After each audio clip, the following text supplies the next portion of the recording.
Hello बच्चों, कैसे हैं आप सभी।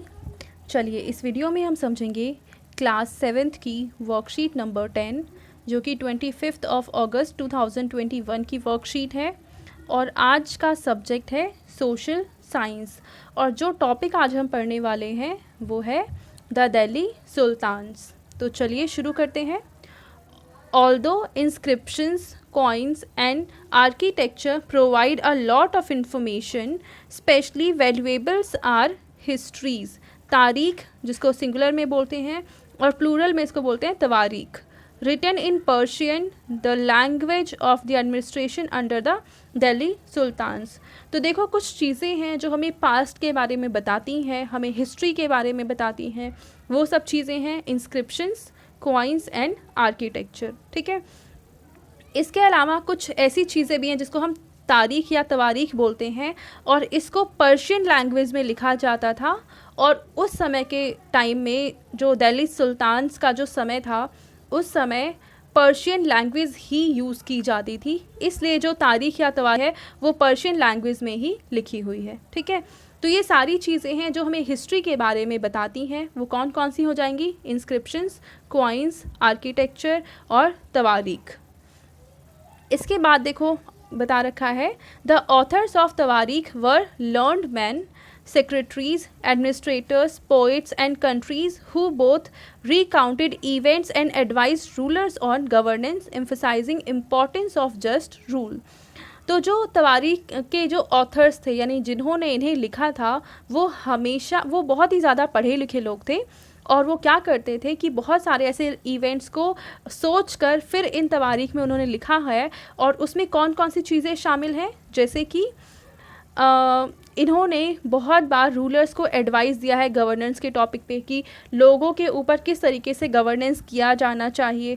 और जस्ट रूल का मतलब है कि न्यायपूर्ण तरीके से लोगों को बिना नुकसान पहुंचाए लोगों की भलाई में किस तरीके से रूल किया जाए। तो ये सारी चीज़ें लिखी हैं तवारीख में और तवारीख को पढ़ने से हमें ये सब चीज़ें पता चल पाएंगी कि तब के जो रूलर्स थे वो किस तरीके से रूल करते थे, उन्हें कौन कौन सी एडवाइस दी जाती थी, किन चीज़ों को वो फॉलो करते थे और लोगों की भलाई के लिए वो स्पेशली क्या काम किया करते थे। तो इसलिए तवारीख को पढ़ना काफ़ी ज़्यादा इम्पॉर्टेंट है उन लोगों के लिए जो इन सभी चीज़ों के बारे में जानना चाहते हैं। ठीक है, उसके बाद है द ऑथर्स ऑफ तवारीख लिव्ड इन सिटीज़। जो इनके राइटर्स थे, ऑथर्स थे जिन्होंने तवारीख को लिखा है वो सब शहरों में रहा करते थे, मेनली दिल्ली में।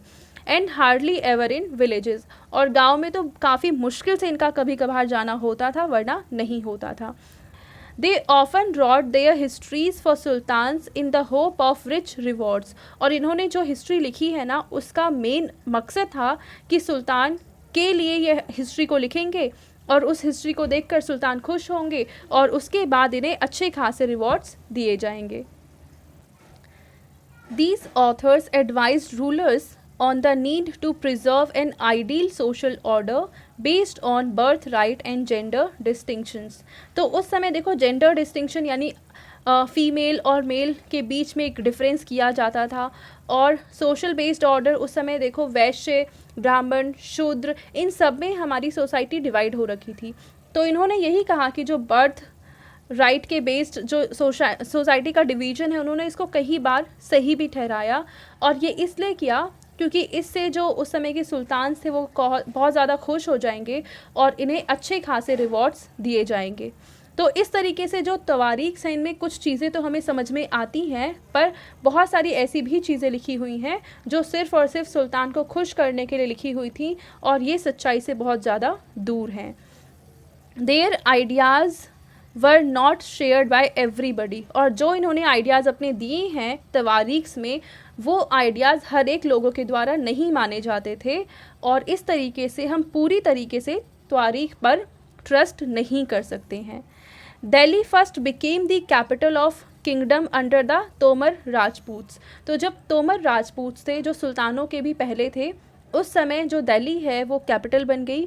Who were defeated in the middle of the 12th century by the Chauhan, और ये तोमर राजपूत चौहान्स के द्वारा डिफीट कर दिए गए थे और इनको चहामान्स भी कहा जाता है और ये अजमेर के रहने वाले थे। It was under the Tomers and Chauhans that Delhi became an important commercial centre. तो उसी टाइम में, चौहान्स और राजपूत के टाइम में ही जो दिल्ली है वो एक बहुत इम्पॉर्टेंट कमर्शियल सेंटर बन चुका था।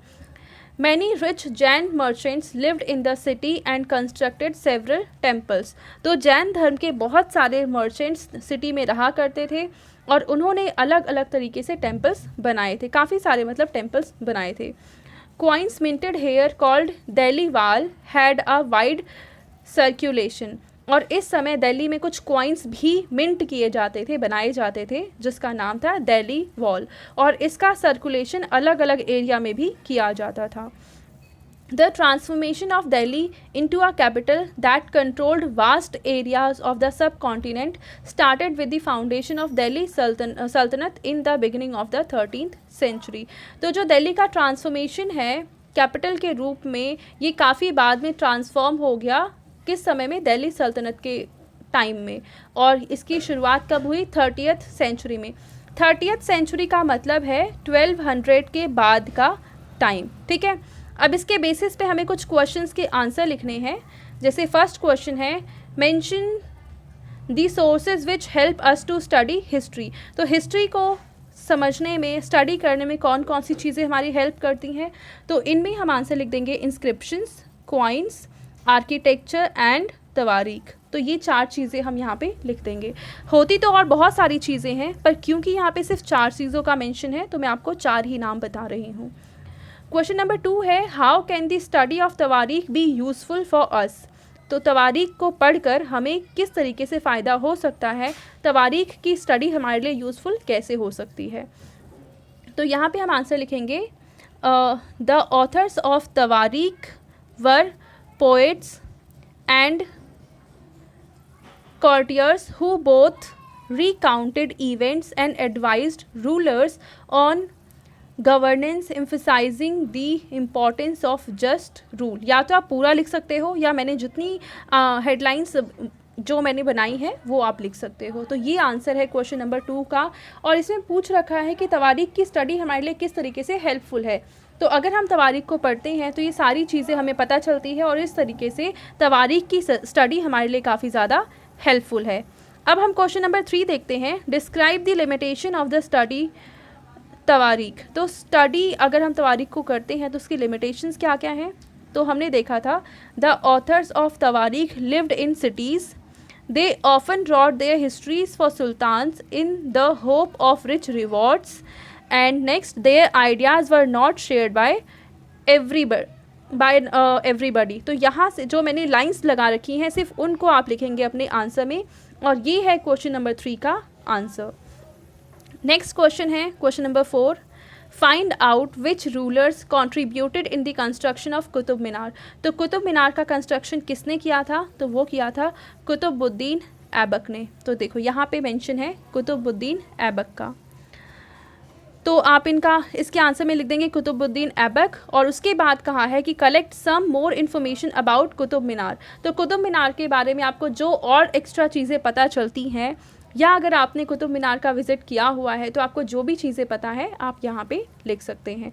तो ये थी हमारी आज की सोशल साइंस की वर्कशीट। आई होप ये वर्कशीट आप सभी को बहुत अच्छे से समझ में आ चुकी होगी। Thank you.